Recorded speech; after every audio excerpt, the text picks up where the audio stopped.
I recently finished up this book right here, Neither Oldest Nor Best, by David H. Sorensen. You can see the book right there. Very good book on Sinaiticus and Vaticanus. And he talks about in this book here the last 12 verses of Mark, and the fact that there's a blank space there for them in both Vaticanus and Sinaiticus. Meaning they left it blank on purpose. And this guy here, Wesley Huff, is very interesting how he covers this subject. He talks about it and purposefully covers it up. I'll show you what I'm talking about here. All right. Of course, it starts out, I'm not going to watch the whole video, but it starts out, he says that the vast majority of scholars, in other words, people that believe the way he does, believe that the last 12 verses are not there. Or that they were not part of the original autographs, these magical original autographs that don't exist. Okay, they put so much emphasis on the original autographs, even though God doesn't. God didn't take the time to preserve them and put them someplace special. All right, so these guys have a weird idolatry issue with the original autographs. They can't handle what we have today. That's another issue. But let's just listen to a little bit of this, and I'll show you what I'm saying here. When it comes to the Bible, because there's a lot of confusion about this particular issue. So first, cards on the table. I do not think Mark 16, 9 through 20 is original. I do not think it's original. Okay, see how he does it? He didn't say it isn't original. It's just I do not think it's original. Nice little head game there. Let's continue. I don't think Mark wrote it, and therefore I don't think it's inspired scripture. And that's based on what? Oh, the original autographs, which you've never seen. So he gets to decide. I get to decide that they're not there. Okay, all right. If you actually study the passage, you'll see that it doesn't make any sense at all if it ends there in verse 8. All right. Let me just show you here real quickly. Mark chapter 16. Move this over here. Mark chapter 16 and verse 8. This is where it's supposed to end with these guys. And they went out quickly and fled from the sepulchre, for they trembled and were amazed. Neither said they anything to any man, for they were afraid. That's where it ends, right there. And it doesn't come back and tell about how Jesus rose from the dead. So they were it ended with them being afraid. Good place to end it there. You know, real smart. Let's continue. The majority position of textual scholars who look and analyze the data on this issue. The majority position of textual scholars who look and analyze the data on this particular issue. Again, do you consider this guy to be a scholar? How about David Daniels, who also wrote on the thing here? And I just obtained another book, which I'm going to be reading next, by Dr. Jack Mormon, right here. Are they part of the scholars? Oh no, we reject those guys. Okay. Nice. Yeah. But there is debate. And so I don't want to make it sound like nobody thinks it's original. There are a few who argue for the originality of... A few. There are a few. Okay. This particular passage to being original to Mark. Given that, what do we see when we look at these manuscripts? Well, Vaticanus in particular is very important in this discussion because while it does not include the longer ending of Mark, we do find something that is worth taking note of. And that's what I want to highlight for a minute here. Vaticanus is a 3-column codex. Okay, now I want you to, well, I have to skip back here just for a second. Okay, right here, what you're seeing on the screen, this thing here, this is called a drop cap. And this artwork right here is from the medieval times. This was not being done in the 4th century. And David Sorensen in his book has a whole thing dedicated to that. He shows the picture right there and shows about the drop caps and gets into the whole thing, which proves that Vaticanus is not a 4th century Codex. But Wesley Huff won't tell you that one. Let's continue. Let's get back to it here. Vaticanus is a 3-column codex. At the end of Mark, we find that scribes leave the 3rd column blank. Nowhere else do the copyists of Vaticanus leave any other blank columns in the New Testament text? So for example, here is the end of Matthew. You can see the scribe finishes the gospel partway through a column and then starts the beginning of Mark's gospel at the beginning of the next column. With Luke, the scribe is able to comfortably finish the book at the end of the column. Again, notice the medieval drop cap. He doesn't discuss it. And then gives the gospel notation comfortably at the end and picks up with John in the next column. John ends at the beginning of the first column, has the title notation, and then the book of Acts starts. Here is Acts, followed by the Epistle of James, and so on and so forth. Nowhere in the entirety of Vaticanus's New Testament do we ever see anything other than when the book is finished, the next book immediately starts in the following column. Blank spaces? Of course, at times, but only in the column where the book ends, right? So the rest of the column is left blank, and then the next book is immediately started in the next column.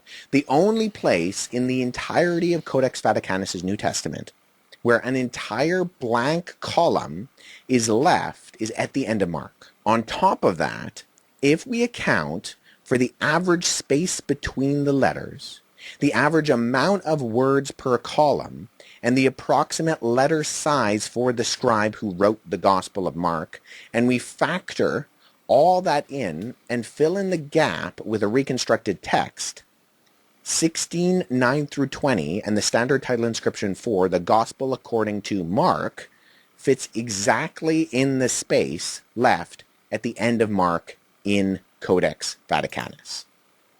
So, in other words, the scribes purposefully omitted it. If you're an honest textual critic, you would admit that. Yes, it was omitted on purpose. It would fit right in there perfectly. But look what he says. I think that's very important to take note of. For me personally, at minimum, I believe this points to the scribes of Vaticanus's New Testament knowing about a further reading, they themselves not believing that that reading was original, but nonetheless doing their due diligence in leaving the appropriate amount of space for a potential later scribe who maybe had more available data to point to the text's authenticity to write it in. Okay, yeah. Oh, he speaks so definitively. He's such a brilliant young man. No, he's a liar. He's a deceiver. Okay? I'll show you this here real quickly. This is Dr. Jack Mormon right here. This is the early church fathers, okay, quoting from them. I can't hold this up to the thing. I'll just have to put this up, picture of this here. But Tatian, Diatessaron, quote in entirety. Okay, Irenaeus, Tertullian, Cyprian, Rahat.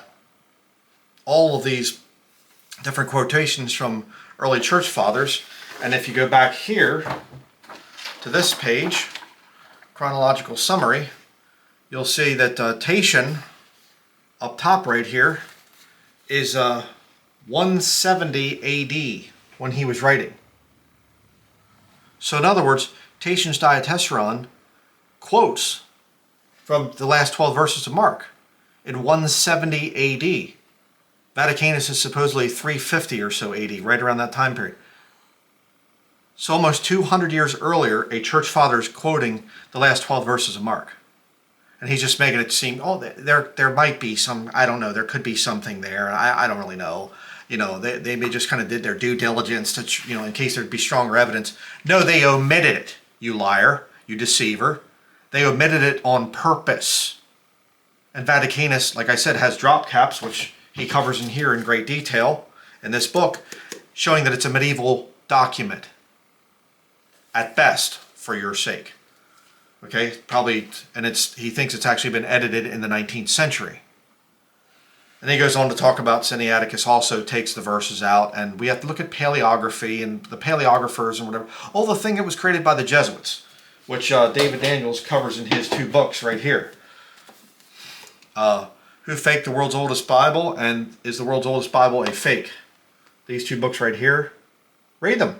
Be open-minded. Oh, I don't believe in chick publications. Read them. Look at the evidence presented in here. All right? Guy like that will never do it. He's too narrow-minded. All right?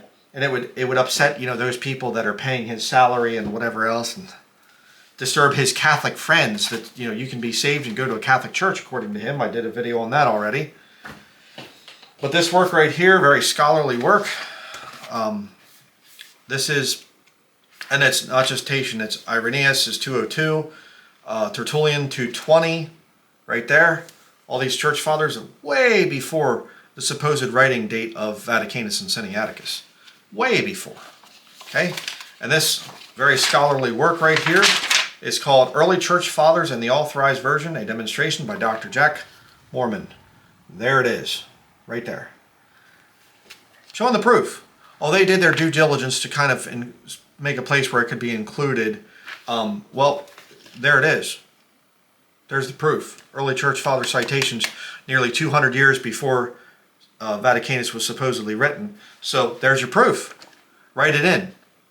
Put it into Vaticanus. Say, yeah, okay, we found the proof. But if that's not enough, then you have this other work here by Dr. Jack Mormon. This is Early Manuscripts and the Authorized Version, with Manuscript Digest and Summaries by Dr. Jack Mormon. Right there. Right there it is. And on page 85, Mark 16, 9 through 20. Right? And here's all of the different Greek support for it. You can see it right there. And down here he writes, early bishops who claimed to be direct successors of the apostles would find their inability to perform the works of the apostles a matter of embarrassment.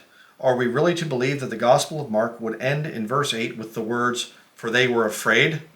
See Bergen's great work on this chapter, Dean John William Bergen. Again, one of the great scholars of the 19th century who were there to refute the nonsense of Tischendorf and Westcott and Hort and Tregelles and all the other heretics from back then. But he just kind of pretends like, oh, there's just some crazy King James only people, and they just, they don't really have any proof for anything and whatever else. Lying devil right here, trying to destroy your faith in the written word of God. But I'm going to be bringing out a lot more stuff on this whole thing. Have this book right here, When Were Our Gospels Written? An Argument by Constantine Tischendorf. His book, right there. Be going through that thing. Actually had a viewer from the UK send me this book right here, The Apocalypse of St. John by the late Fenton John Anthony Hort, FJA Hort there. So I'm going to be going through this.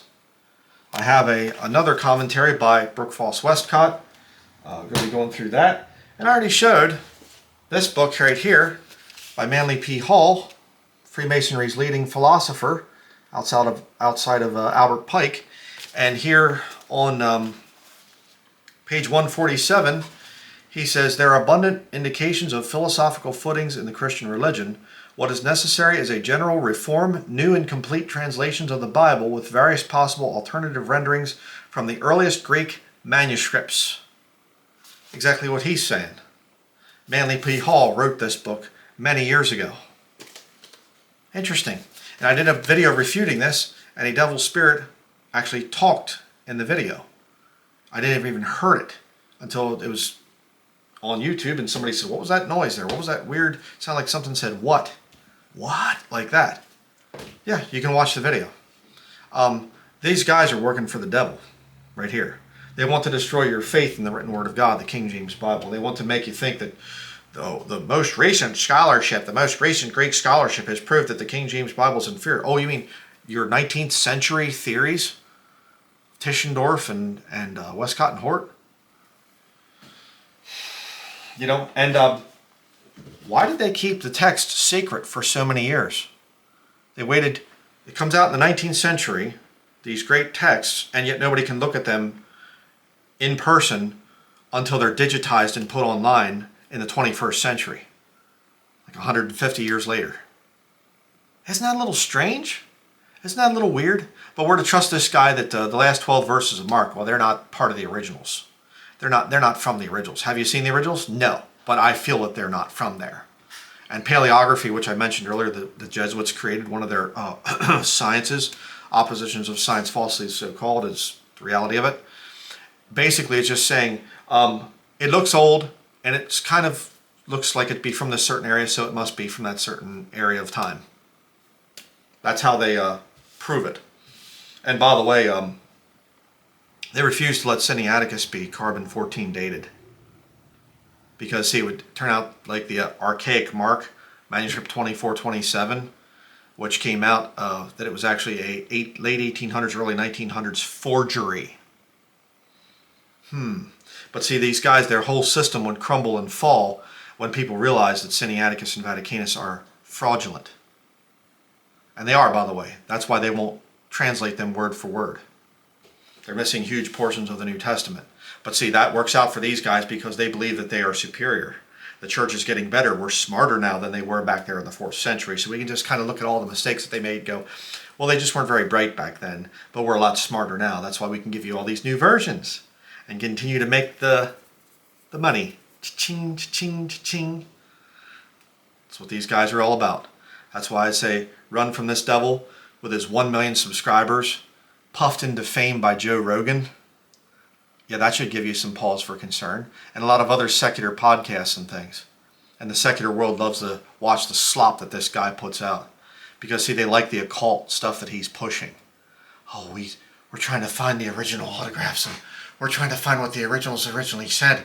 Oh, we found some old piece of manuscript and whatever. I mean, look what he's got on above his shoulder up here. Framed at some old, rotted piece of whatever there. And yet these same guys would come out and say, oh, you have to get away from the old readings of the King James Bible, the Elizabethan English. But he'll put this thing up here. Funny, too, he's got a Crusader helmet behind him. Yeah, I wonder what that's about. Little tie into Rome there. No. Of course not. He just uses and promotes their Greek text. And parrots the works of Manly Palmer Hall as well as the Second Vatican Council. Talking about bringing out multiple translations. Get rid of that old King James Bible. That's going to be it. Thank you very much for watching.